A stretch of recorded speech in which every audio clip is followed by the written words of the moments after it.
Hello everyone, welcome to SankalpStudySuccess and today current affairs session April 2021 lecture 4 లోని ఇంకొన్ని concept discuss చేద్దాము.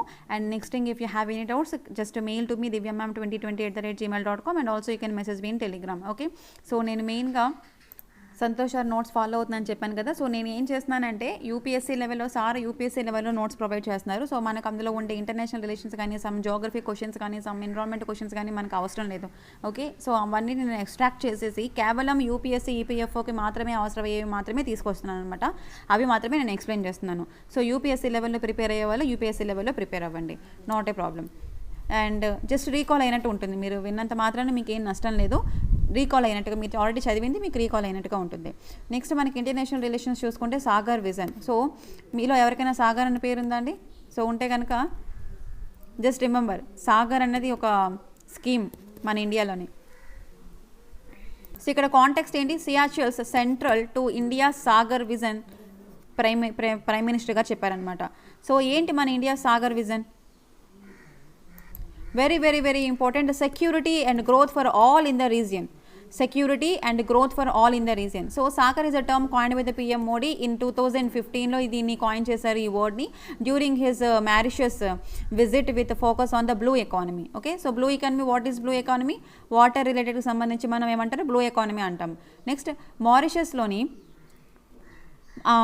మన PM Narendra Modi గారు మారిషస్ని విజిట్ చేసినప్పుడు, ఓకే, అంటే focus on the mainly blue economy మీద ఫోకస్ చేసినప్పుడు ఈ టర్మ్ని యూజ్ చేశారనమాట. So what is the main thing here?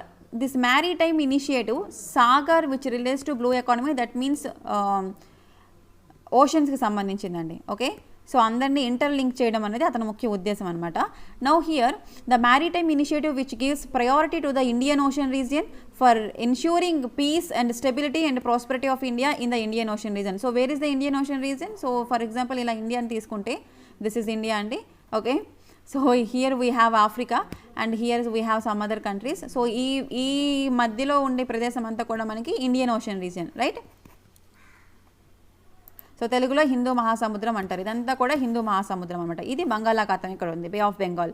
Now here ఇక్కడ ఏంటంటే ఇండియన్ ఓషన్ రీజియన్లో ఉండే, అంటే ఈ ఇండియన్ ఓషన్ రీజియన్ టచ్ అయ్యే కంట్రీస్ అన్నింటికి కూడాను, అందరి మధ్యలోని కూడాను ఒక రకమైనటువంటి పీస్ కాదు, పీస్ అంటే శాంతివంతంగా ఉండాలి, స్టెబిలిటీగా ఉండాలి and prosperity of India in the Indian Ocean region. Now what is the goal here? To seek the climate of trust and transparency ఉండాలి and respect for international maritime rules and norms by all the countries. Okay, ఇందులో అన్ని countries కూడాను, ఏవైతే ఈ Indian ocean రీజన్లో ఉన్న countries అన్నీ కూడాను ట్రాన్స్పరెంట్గా ఉండాలి అండ్ ఇంటర్నేషనల్ మ్యారిటైమ్ రూల్స్ని ఫాలో అవ్వాలి. సో దట్ మనకి పీస్ డెవలప్ అవుతుంది. ఓకే, ఎలాంటి అల్లర్లు కొట్లాట్లు జరగవు. So sensitivity to each other interest and peaceful resolution should be there. Okay, it is in line with the principles of IORA, that is Indian Ocean Rim Association. Okay, so this line with the principles of Indian Ocean Rim Association. So what is this Indian Ocean Rim Association? It was set up in the objective of strengthening the regional cooperation and a sustainable development within the Indian Ocean region అండి. So Indian ocean రీజియన్లోని మనకి ఏవైతే countries ఉన్నాయో ఆ countries యొక్క, అంటే వాళ్ళ యొక్క కోఆపరేషన్ని, regional cooperation చేయడం కోసం, వాళ్ళ యొక్క కోఆపరేషన్ని స్ట్రెంథనింగ్ చేయడం కోసం అండ్ ఆల్సో సస్టైనబుల్ డెవలప్మెంట్ కోసం తీసుకొచ్చిన ఇనిషియేటివ్ అనమాట. So comes under IRO, Sagar comes under IRO, right? Sagar comes under IRO, that is security and growth for all in this region. Next one here, the IORA, Indian Ocean Rim Association, is a regional forum, triparty in nature, bringing together representatives of the government untaru, business and academia for promoting the cooperation and closer interaction among them. It is a tripartite body. Tripartite బాడీలో మనకి tripartite అంటే ముగ్గురు ఉంటారు, that is government, business and academies, right? వీళ్ళు ముగ్గురు కూడా cooperate చేసుకుంటారు and closer interaction అనేది వీళ్ళ మధ్యలో ఉంటుంది. It is based on the principles of open regionalism for strengthening the economic cooperation, particularly on trade facilitation and investment promotion as well as social development of the region. So what is the main objective of this scheme andi? Main objective of this association ante open regionalism ఉండాలి. Because every country కూడాను economic strength ఉండాలి. Strengthening the economic cooperation particularly on ఎక్కడ trade facilities. So మనకి మెయిన్గా ఈ ఏంటి సముద్ర మార్గాలు దేనికి యూజ్ చేస్తాము, ట్రేడింగ్ కోసం యూజ్ చేస్తాం, రైట్. వేరే దేశాల నుంచి మనకి ఎక్స్పోర్ట్స్ ఇంపోర్ట్స్ అనేవి షిప్స్ ద్వారా అవుతాయి అనమాట. So trade facilitation and investment and promotions and social development of the region. And so what are the countries we have in this IORA, Indian Ocean rim అసోసియేషన్లోని India obviously we have, because Australia, Iran, Indonesia, Thailand, Malaysia, South Africa, Mozambique, Kenya, Sri Lanka, Tanzania, Bangladesh, Singapore, Mauritius, Madagascar, UAE, United Arab Emirates and Yemen, Seychelles, Somalia, Cameroon and Oman are among the members of IORA. So these are all the countries we have in Indian Ocean Rim Association. And Sagar is like ఈ IORM అంటే IORA కిందకే రాదు మనకి, ఏంటంటే just ఆ లైన్లో తీసుకొచ్చినటువంటి initiative అనమాట. It is line with the principles of this IORA, that is Sagar. So ఇక్కడ మనకి సోనియా గాంధీ నెక్స్ట్ వచ్చేసి can Betwa project. So Sonia Gandhi rights to Prakash Javadekar ask him not to implement they can Betwa project. ఎందుకు ఇంప్లిమెంట్ చేయొద్దని రాశారు సోనియా గాంధీ గారు ఇతనికి letter. Who is this Prakash Javadekar? Ministry of Environment, Forest and Climate Change, and also he is serving the Ministry of Information and Broadcasting and Ministry of Heavy Industries and Public Enterprises. So he is the minister andi, okay na, comes. So he is a member of the Bharatiya Janata Party BJP party, currently serving as Ministry of Environment and Forest Climate Change. Okay, so what is this Ken Betwa project? So KBLP means Ken Betwa Link Project is a river interlinking project. So ఇలా మనకి 2 rivers ఉంటాయి, okay, ఇవి reverse అండి, ఓకేనా. 2 rivers linking project అనమాట ఇది. Suppose ఇది Ken and this is Betwa, these are the 2 rivers.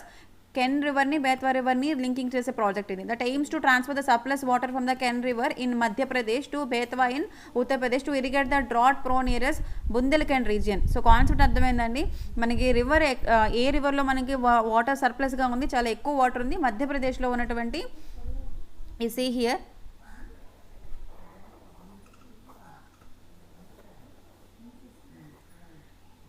ఈ పార్ట్లో మనకి మధ్యప్రదేశ్ ఉంది, రైట్. ఈ పార్ట్లో మనకి మధ్యప్రదేశ్ ఉంది. సో ఈ మధ్యప్రదేశ్లో ఉన్నటువంటి కెన్ రివర్లోని మనకి సర్ప్లస్ వాటర్ ఉంది.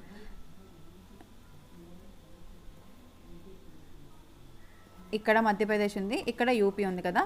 సో ఈ మధ్యప్రదేశ్లో ఉన్న ఏరియాలోంచి కెన్ వాటర్ అనేది కెన్ రివర్లోని సర్ప్లస్ వాటర్ ఉంది. సో దాన్ని ఎక్కడికి పంపిద్దాం అనుకుంటున్నారు? ఉత్తరప్రదేశ్లో ఉండే బేత్వా రివర్కి ట్రాన్స్ఫర్ చేద్దాం అనుకుంటున్నారు. ఎందుకంటే అక్కడ యూపీలో, ఇది యూపీ ఏరియా, జస్ట్ ఇమాజిన్ చేసుకోండి ఇలా ఉంటుంది కదా. సో యూపీ ఏరియాలోని ఉత్తరప్రదేశ్లోని to irrigate the drought prone area. So what is the drought prone area here? Bundelkhand region, ఓకేనా. బుందేల్ఖండ్ రీజియన్కి వాటర్ సప్లై చేయడం అనేది ఇక్కడ ఈ ప్రాజెక్ట్ యొక్క ముఖ్య ఉద్దేశం.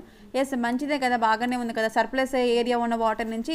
సో ఎందుకు ఇంప్లిమెంట్ చేయొద్దని మరి ఆవిడ రాశారు? The region spread across the district of 2 states, mainly Jhansi, Banda, Lalitpur and Mahoba district of UP. So ఇక్కడ మనకి 2 రీజియన్స్ మనకి ఏంటి, ఏ 2 states మనకి ఇన్వాల్వ్ అయినాయి? మధ్యప్రదేశ్ అండ్ ఉత్తరప్రదేశ్ అండి. మధ్యప్రదేశ్లో ఉండే రివర్ దగ్గర వాటర్ సర్ప్లస్గా ఉంది. సో ఇక్కడ నుంచి వాటర్ ఇక్కడికి ట్రాన్స్ఫర్ చేయాలనుకుంటున్నారు. సో మధ్యప్రదేశ్లోని ఏ స్టేట్స్లో మనకి కెన్ రివర్ పాస్ అవుతుంది అంటే కనుక ఝాన్సీ, బాందా, ఝాన్సీ ఇన్ ఉత్తరప్రదేశ్. సో మధ్యప్రదేశ్లోని Tikamgarh and Panna and Chhatarpur district of మధ్యప్రదేశ్లో మనకి ఈ రివర్ రన్ అవుతుంది. And next Jhansi, Banda, Lalitpur and బాంబే మొహంబా డిస్ట్రిక్ట్ ఆఫ్ ఉత్తరప్రదేశ్లోని మనకి ఇంకొక రివర్ రీజియన్ అనమాట. So these are the districts and these are the districts in Madhya Pradesh. నా ఇక్కడ ప్రాజెక్ట్ ఏంటి? Which in also 77 meters tall, okay, ఎత్తు ఉంటుంది, అండ్ 2 kilometers వైడ్ డ్యామ్ ఉంటుంది. నా the project has been delayed due to some political and environmental issues వల్ల ఈ project అనేది డిలే అవుతుంది. నౌ కెన్ బెత్వా రివర్స్ గురించి చదువుకోవాలి, బికాస్ ఇక్కడ మనకి ఈ 2 rivers ఈ కరెంట్ అఫైర్స్ విషయంలోనే వచ్చాయన్నమాట. సో మనకి క్వశ్చన్ ఎలా వస్తుందంటే ఎవరికి లెటర్ రాశారు, ప్రకాష్ జవదేకర్ ఎవరు, ఇలా క్వశ్చన్ రాదు. ఇక్కడ ఈ కరెంట్ అఫైర్స్ మ్యాటర్లోని 2 రివర్స్ ఇన్వాల్వ్ అయ్యాయి. ఏంటా reverse? Can and Betwa river. Okay, so ఈ కెన్ రివర్ ఎక్కడ ఆరిజినేషను, సో దేని ట్రిబ్యూటరీ అండ్ అంటే దేని యొక్క ఉపనది అని అడుగుతారు, లేదా ఎక్కడ ప్రవహిస్తుంది అని అడుగుతారు. So Ken river in Madhya Pradesh and Betwa river in Uttar Pradesh. Now Ken and Betwa rivers both are originate in Madhya Pradesh అండి and are the tributaries of Yamuna. So very very important, these 2 are tributaries of అంటే ఉపనదులు, యమునా నదికి ఉపనదులు అనమాట. So these 2 are tributaries of Yamuna. So Ken meets with Yamuna in Banda district of UP. Okay, Ken ఇలా ఒక river pass అవుతుంది అంటే ఇది యమునా రివర్ అనుకోండి. Just imagine this is Yamuna river. So Yamuna river ఇలా పాస్ అవుతున్నప్పుడు ఏ ప్రాంతం దగ్గర మనకి కెన్ ఉపనది అంటే ఇలా వింగ్స్ ఉంటాయి. ఓకేనా, అంటే ఏదో ఒక ఏరియా దగ్గర ఆ నది వచ్చి దాంతో కలుస్తుంది అనమాట. కాబట్టి వాటిని ఉపనదులు అంటారు, వాటిని ఇంగ్లీష్లోని ట్రిబ్యూటరీస్ అంటారు. సో ఇక్కడ ఏంటవుతుందంటే ఉత్తరప్రదేశ్లోని బాందా డిస్ట్రిక్ట్ దగ్గర కెన్ వచ్చేసి యమునాతో కలుస్తుంది. Ken meets with Yamuna. So here Ken meets, this is Ken river అనుకోండి, ఇది Ken river. Ken meets with Yamuna in Banda district. So ఇది ఏం district? Banda district. Okay, so this area is Banda district in Uttar Pradesh and with Betwa in Haripura district of Uttar Pradesh. So Ken బేత్వాతో ఎక్కడ కలుస్తుంది? హరిపూర్ డిస్ట్రిక్ట్ ఆఫ్ ఉత్తరప్రదేశ్ దగ్గర కలుస్తుంది. Next Rajghat and Paricha Matatila dams are over Betwa river. So Betwa river మీద already కొన్ని dams అయితే ఉన్నాయి, Rajghat and Paricha and Matatila. And Ken river passes through Panna tiger reserve. So Ken river అనేది ఏ టైగర్ రిజర్వ్ త్రూగా పాస్ అవుతుందంటే పన్నా టైగర్ రిజర్వ్ త్రూగా వెళ్తుంది. And any national perspective plan for interlinking rivers? Yes, we have national river linking project, NRLP అంటారు దీన్ని, formally known as national perspective plan and says the transfer of water. So ఈ ఈ river linking project ప్రకారం ఏంటంటే ఎక్కడైతే నది దగ్గర ఈ సర్ప్లస్ వాటర్ ఉంటుందో, ఎక్కువ వాటర్ ఉంటుందో, ఎక్కడైతే అసలు వాటర్ లేని ఏరియాకి, డ్రాట్ పోని ఏరియాకి ఇక్కడ నుంచి ఇక్కడికి వాటర్ ట్రాన్స్ఫర్ చేస్తారన్నమాట. అది ఈ ప్రాజెక్ట్ యొక్క ముఖ్య ఉద్దేశం. So the transfer of water from water surplus basins where there is a flooding to water deficit basins. ఓకేనా, ఎక్కడైతే ఫ్లడ్స్ ఇక్కడ ఎక్కువ వాటర్ ఉన్నాయంటే ఫ్లడ్స్ వచ్చే అవకాశం ఉంటుంది. సో ఈ ఏరియా నుంచి డ్రాట్ ఏరియాస్కి, దట్ ఈస్ స్కేర్సిటీ ఉన్న ఏరియాస్కి ట్రాన్స్ఫర్ చేస్తారు వాటర్ని. So under the national perspective plan the national water development agency has identified 30 links. అందులో 16 under peninsular component and 14 under Himalayan component. So this is all comes under geography. So geography is not important as point of view. Okay, so ఇక్కడ national perspective plan ఏంటంటే national water development agency వాళ్ళు ఏంటి identify చేస్తే 30 లింక్స్ని identify చేస్తారు. అందులో 16 వచ్చేసి పెనిన్సులర్వి, 14 వచ్చేసి Himalayan component. Okay, for the preparation of feasibility report. Next one, national perspective plan, water from water surplus basins to water deficient basins, that was prepared in August 1980.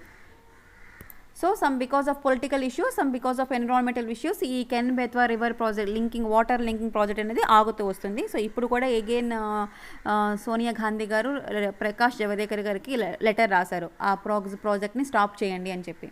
So project stop చేశారా లేకపోతే implement చేశారా అనేది మనకి May month current అఫైర్స్లో తెలుస్తుంది. And next concept is very very important, direct tax. So మనకి tax తెలుసు కదండి, ట్యాక్స్లో మనకి డైరెక్ట్ ట్యాక్స్ ఉంటుంది అండ్ ఇండైరెక్ట్ ట్యాక్స్, 2 టైప్స్ ఉంటాయి. This is also economy subject.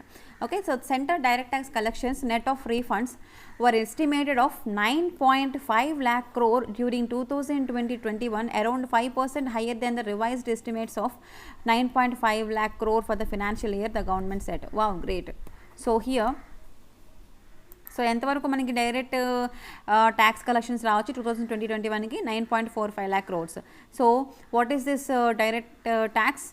The concept here is direct tax is a tax that a person or organization pays directly to the government. So ఏదైతే మనకి direct tax అంటే ఏంటి, డైరెక్ట్గా government income tax డిపార్ట్మెంట్కి pay చేస్తామన్నమాట money. Either the person కావచ్చు లేదా particular organisation కావచ్చు, pay direct to the entity that is imposed it. So ఎంత గవర్నమెంట్ ఇంపోజ్ చేస్తే అంత ట్యాక్స్ని పే చేస్తారు. And individual tax payer, for example, pays direct taxes to the government for various purposes గురించి. అయితే income tax కావచ్చు, real property tax కావచ్చు, personal property tax కావచ్చు, R tax on assets మీద ట్యాక్స్ ఉంటాయి. ఫర్ ఎగ్జాంపుల్ మనం every year కూడాను మీకు ఎవరికైనా ఇల్లు ఉంటే ఆ ఇంటి మీద ట్యాక్స్ పే చేస్తారు, స్థలాలు ఉంటే స్థలాల మీద ట్యాక్స్ పే చేస్తారు, right. Income tax monthly software job హోల్డర్స్కి బాగా ఇది ఐడియా ఉంటుంది, ఎందుకంటే వాళ్ళకి మంత్లీ వచ్చే శాలరీస్ మీద కూడా ట్యాక్స్ వేస్తారు, income tax, right. And property tax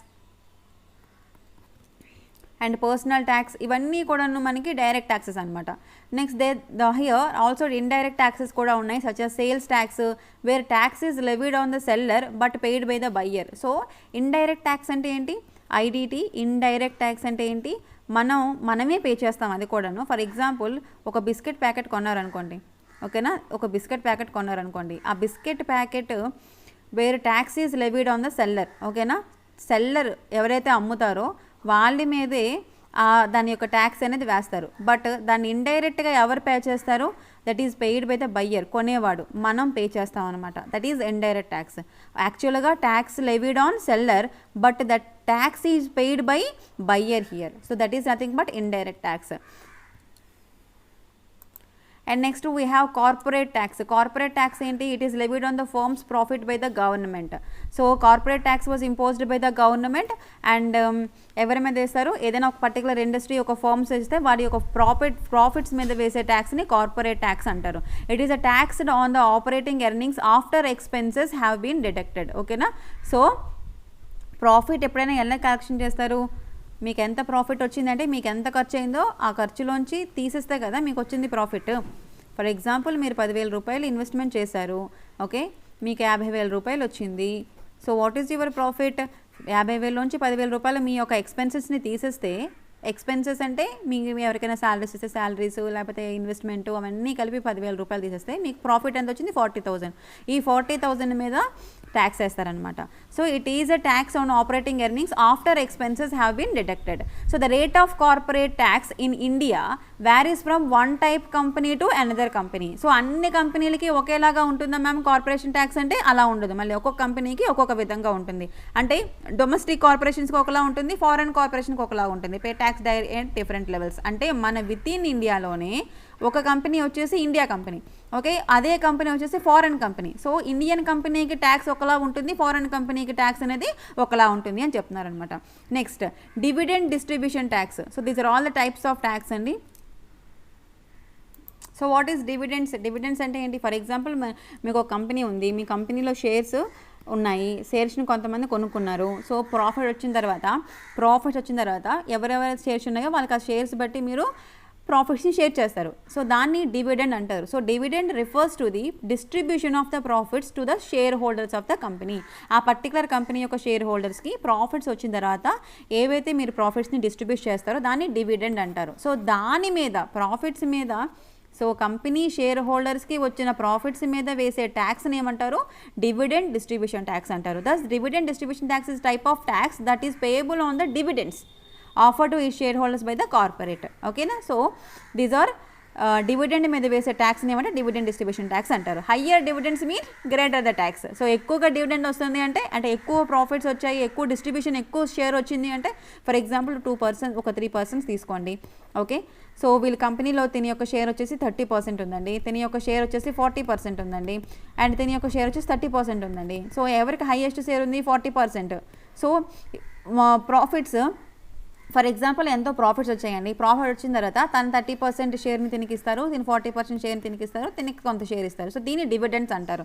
so ఇక్కడ హైయెస్ట్ పర్సెంటేజ్ ఎవరికి ఉంది, 40% ఈ పర్సన్కి ఉంది. సో ఎంత ఇతనికి ఎక్కువ ట్యాక్స్ పడుతుంది, వీళ్ళకి ట్యాక్స్ పడుతుంది, వీళ్ళకి ట్యాక్స్ పడుతుంది. But when compare to these two people ఈ పర్సన్కి ఎక్కువ పడుతుంది, ఎందుకంటే హయ్యర్ ద డివిడెండ్స్, ఇతని యొక్క డివిడెండ్స్ ఎక్కువ ఉన్నాయి కాబట్టి, బికాస్ 40% డివిడెండ్స్ ఉన్నాయి అతనివి. సో 40% ఎంత ట్యాక్స్ అయితే అంత ట్యాక్స్ ఉంటుంది. Next minimum alternate tax. Minimum alternate tax means what, at times it may happen that a tax payer being a company may have generated income during the year, but by taking the advantage of various provisions of income tax law, so like exemptions, deductions, depreciations anni teesesi, it may have reduced it or may not have paid any tax at all. So ikkada problem enti avutundi ante, యాక్చువల్గా చెప్పాలంటే మన గవర్నమెంట్లో కొన్ని rules ఉన్నాయన్నమాట. So ఆ రూల్స్ని use చేసుకొని tax pay చేయకుండా, లేదా మనం యాక్చువల్గా పే చేయాల్సిన ట్యాక్స్ కంటే తక్కువ ట్యాక్స్ పే చేసే విధంగా మన అడ్జస్ట్మెంట్ చేసుకుంటారనమాట. సో ఇది అన్ని చోట్ల జరిగేదేను, అన్ని కంపెనీస్లోని, లేకపోతే ఇండివిజువల్గా ఇన్కమ్ ట్యాక్స్ చూపించుకునేటప్పుడు కూడాను మనం ఏం చేస్తాము, నార్మల్గా ఎంతవరకు అయితే అంతవరకు తగ్గించుకుంటాం, ట్యాక్స్ ఎక్కువ పే చేయకుండా. అంత ఇన్కమ్ వస్తుందని చూపించరు కదండి. అంటే కొంత ఇన్కమ్ని ఇలా ఇన్సూరెన్స్ పాలసీస్ కట్టానని, లేకపోతే అప్పుల్లో ఉన్నాయని, ఇంత అమౌంట్ అప్పులకి ఈఎంఐలకి వెళ్ళిపోతుందని, లేకపోతే కొంత చారిటబుల్కి కొంత మనీ యూజ్ చేసామని. సో ఇలా ఏం చేస్తారంటే కొన్ని లొసుగులు ఉంటాయన్నమాట, ఎగ్జంప్షన్స్. సో వాటిని యూజ్ చేసుకొని ఈ ట్యాక్స్ పేయర్స్ ఎవరు ఉంటారో వాళ్ళు బ్రెయిన్ అంతా యూజ్ చేసి సిఏ, చార్టర్డ్ అకౌంట్ ఉంటారు కదా, సో సిఏని యూటిలైజ్ చేసుకొని తక్కువ అయ్యే విధంగా reduce it's tax and liability and may not have paid any tax at all. కొన్ని సందర్భాల్లో పూర్తిగా ట్యాక్సే పే చేయరు. సో ఈ ఈ ఈ నెంబర్ పెరిగిపోతుంది అనమాట. So due to increase in the number of zero tax paying companies, కొన్ని కంపెనీస్ పూర్తిగా ట్యాక్స్ పే చేయట్లేదు అనమాట. సో ఈ ప్రాబ్లమ్ని ఓవర్కమ్ చేయడం కోసం, because of some laws are there, మనకు ఆల్రెడీ ఉన్న లాస్ని యూజ్ చేసుకొని దాని నుంచి బయటపడిపోతారనమాట. దానికోసం ఏంటి, ఓవర్కమ్ చేయడం కోసం మినిమమ్ ఆల్టర్నేట్ ట్యాక్స్ని ఇంట్రడ్యూస్ చేసింది, that is MAT. Minimum alternate tax was introduced by the finance act 1987 ద్వారా మనకి వచ్చింది. So with effective from assessment year 1988 and 89. Later on it was withdrawn by the finance act 1990 and again it was reintroduced in finance act 1996. So అర్థమైందండి, minimum alternate tax అనమాట. Minimum alternate tax was introduced in order to overcome the zero tax paying companies. Okay, and next one, first introduce ఎప్పుడు చేశారు, 1987 లో introduce చేశారు, మళ్ళీ దానిని 1988 లో తీసేశారు. withdrawn by the finance act 1990 లో తీసేశారు. ఓకే, అగైన్ మళ్ళీ 1996 లో ఇంట్రడ్యూస్ చేశారు.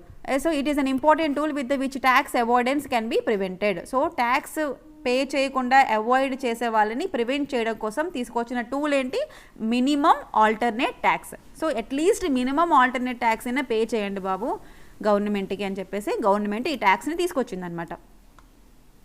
So this is about direct tax. So మనకి యాక్చువల్గా డైరెక్ట్ ట్యాక్స్ అంటే డైరెక్ట్గా ఇన్కమ్ ట్యాక్స్ మీద పడే ట్యాక్స్ కానీ, లేకపోతే ప్రాపర్టీ ట్యాక్స్ కానీ, పర్సనల్ ప్రాపర్టీ ట్యాక్స్ కానీ, డైరెక్ట్గా గవర్నమెంట్కి పే చేసే ట్యాక్స్ అనమాట. దానిని డైరెక్ట్ ట్యాక్స్ అంటారు. Okay, so direct tax, next dividend distribution tax, next minimum alternate tax. Next one very very important topic, ad hoc judges in the Supreme Court. So ఇక్కడ ఏంటి, ad hoc జడ్జెస్ని కాంటెక్స్ట్ ఏంటి, ad hoc judges should not be appointed in lieu of regular recommendations. Regular recommendations ద్వారా మీరు ad hoc జడ్జెస్ని appoint చేయకండి అని చెప్పేసి Supreme Court చెప్పిందనమాట. So what is this ad hoc judges? It can be appointed, ad hoc judges can be appointed in the Supreme Court by whom? Chief Justice of India. Who is our Chief Justice of India now? N.V. Ramana garu, 48th Chief CJI, right? CJI, N.V. Ramana from Andhra Pradesh.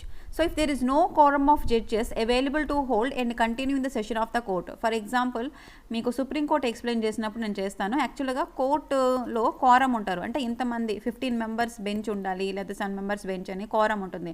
ఒకవేళ అంతమంది judges అవైలబుల్గా లేకపోతే, no quorum of judges available to hold and continue session, then ad hoc judges can be appointed in the place of original judge. Okay, understand? Number of ఆ quorum లేకపోతే, okay, ఎంతమంది number ఉండాలో అంతమంది number, no quorum of judges available to hold and continue the session of the court. ఓకేనా, ad hoc judges will be appointed in the Supreme Court. By whom? By CJI, Chief Justice of India. He can do so only after consultation with the Chief Justice of High Court concerned and with the previous consent of the President. Okay, so CJI డైరెక్ట్గా తనకి ఇష్టం వచ్చిన వ్యక్తుల్ని ad hoc జడ్జెస్గా appoint చేసేయచ్చా అంటే లేదు. ఎవరిని consult చేయాలి? Only after consultation with chief justice of high court. Okay, ఆ పర్టికులర్ హైకోర్టు యొక్క కన్సెంట్ తీసుకోవాలి, అండ్ ఆల్సో ప్రెసిడెంట్ దగ్గర నుంచి ప్రీవియస్ కన్సెంట్ కూడా తీసుకోవాలి. అండ్ ఓన్లీ ద పర్సన్స్ ఎవరైతే qualified as to be appointed as a judge of the Supreme court can be appointed as a ad hoc judge of the Supreme court. ఓకేనా, so supreme court judge అవ్వడానికి గల qualities ఏంటి, qualifications ఏంటి? Supreme court judge అవ్వాలి అనుకుంటే ఆ person should be qualified so first మీకు తెలిసే ఉంటుంది కదండి, ఆల్రెడీ మీరు పాలిటీ చదివి ఉంటే కనుక పాలిటీలో మనకి జడ్జెస్ అపాయింట్మెంట్ గురించి ఉంటుంది. So what are the first, Supreme Court judge అవ్వాలి అంటే, note down the point, Indian. Okay, he must be Indian, he or she must be Indian. Or else High Court జడ్జిగా కనీసం 5 సంవత్సరాలు చేసి ఉండాలి. సో ఇక్కడ మనకి ఏంటంటే హైకోర్టు జడ్జిగా 5 years చేసి ఉండాలి, అండ్ ఆల్సో హైకోర్టులో అడ్వకేట్గా లాయర్గా 10 years ఎక్స్పీరియన్స్ అయినా ఉండాలి. అప్పుడే he or she can be eligible for judge of the Supreme Court. Okay, so this is the qualifications for the judge of the Supreme Court. So before going to appointment of the judge of the Supreme Court, he can be appointed as a ad hoc. ఎవరైతే Supreme Court జడ్జిగా అర్హులో ఆ particular పర్సన్ని మాత్రమే మీరు head hack జడ్జిగా నియమించాలి. So అంటే ఈ పర్టికులర్ పర్సన్ ఇండియన్ సిటిజన్ అయి ఉండాలి, ఈ పర్టికులర్ పర్సన్ సుప్రీంకోర్టులోని హైకోర్టులోనే 5 సంవత్సరాలుగా జడ్జిగా పనిచేసి ఉండాలి, లేదా హైకోర్టులోని అడ్వకేట్గా 10 సంవత్సరాలు పనిచేసి ఉండాలి. Okay, further as provisions of the article 128 ప్రకారము chief justice of India with the previous consent of the president, okay, president ముందుగా ప్రెసిడెంట్ని కన్సల్ట్ చేసి request for the retired judge of the Supreme Court or high court who is duly qualified for appointment as a judge of the Supreme Court to sit and act as a judge of the Supreme Court. And the salary and allowances of such judges are decided by the president. So automatically వాళ్ళ యొక్క salaries కానీ వాళ్ళ యొక్క allowances కానీ ఎవరు decide చేస్తారు?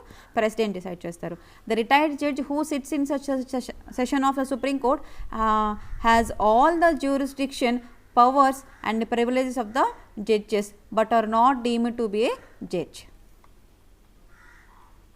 అంటే ఇక్కడ ఏంటంటే ముందుగా ప్రెసిడెంట్ యొక్క కన్సర్న్ తీసుకొని సిజేఐ ఏం చేయొచ్చు, ఆల్రెడీ రిటైర్డ్ సుప్రీంకోర్టు జడ్జిని లేదా రిటైర్డ్ హైకోర్టు జడ్జిని అపాయింట్ చేయొచ్చు. ఓకే, అది ఇక్కడ ఈ పాయింట్ అనమాట.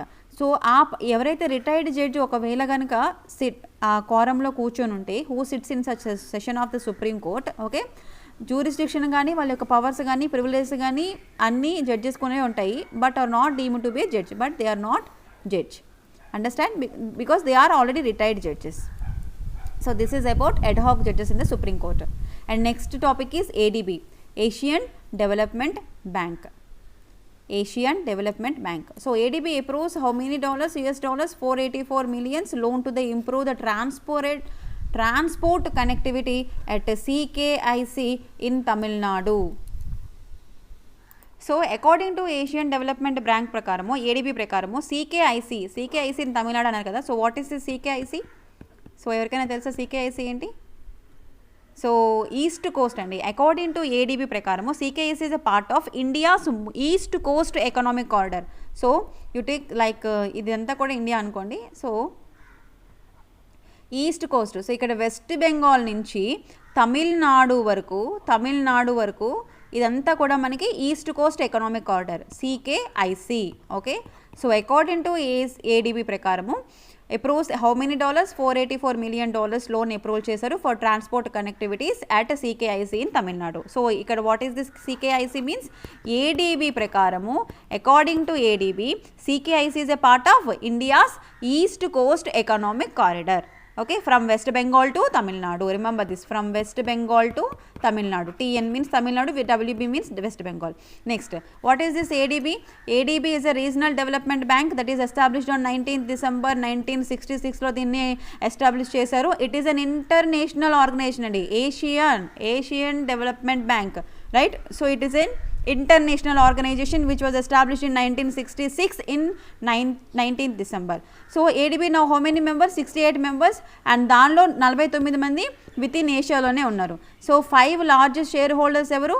Japan, United States, right, I right here, Japan, US and the people of China, people's republic of China and India and Australia. Okay, అందులో 5 share holders ఎవరు ఎక్కువ highest largest share holders? That is Japan, US, China, India also there and Australia also there.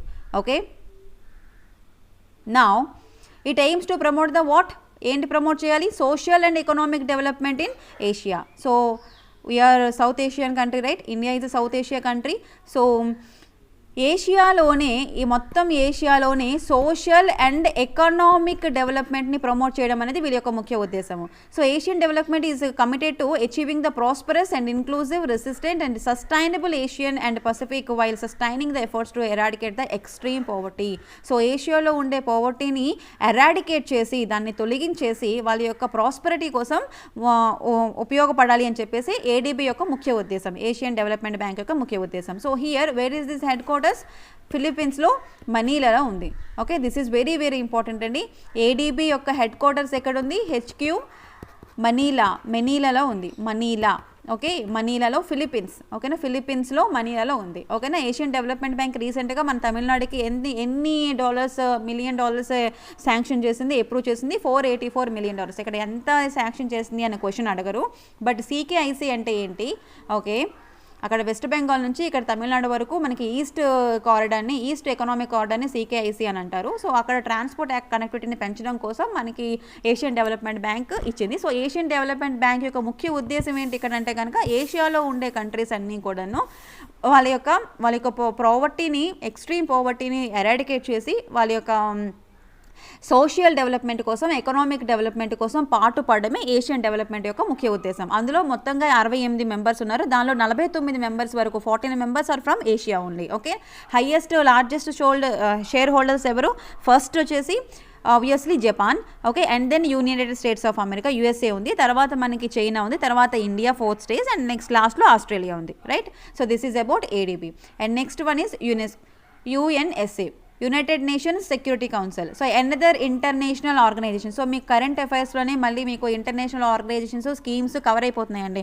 So నేను మళ్ళీ సెపరేట్గా international organisations కానీ లేకపోతే schemes కానీ మళ్ళీ చేయను. ఇన్ కేస్ ఏదైనా నేను మీకు కరెంట్ అఫైర్స్లోని చెప్పకపోయిన కాన్సెప్ట్ని ఎక్స్ప్లెయిన్ చేస్తాను. Okay, so United Nations Security Council is there. So what is this United Nations Security Council? మీకు ఇంతకు ముందు చెప్పినప్పుడు చెప్పాను. ఓకేనా, యునైటెడ్ నేషన్స్ ఆర్గాన్స్ ఉంటాయి. ఆర్గాన్స్లో one of that United Nations Security Council అని. Right, so what is the context here?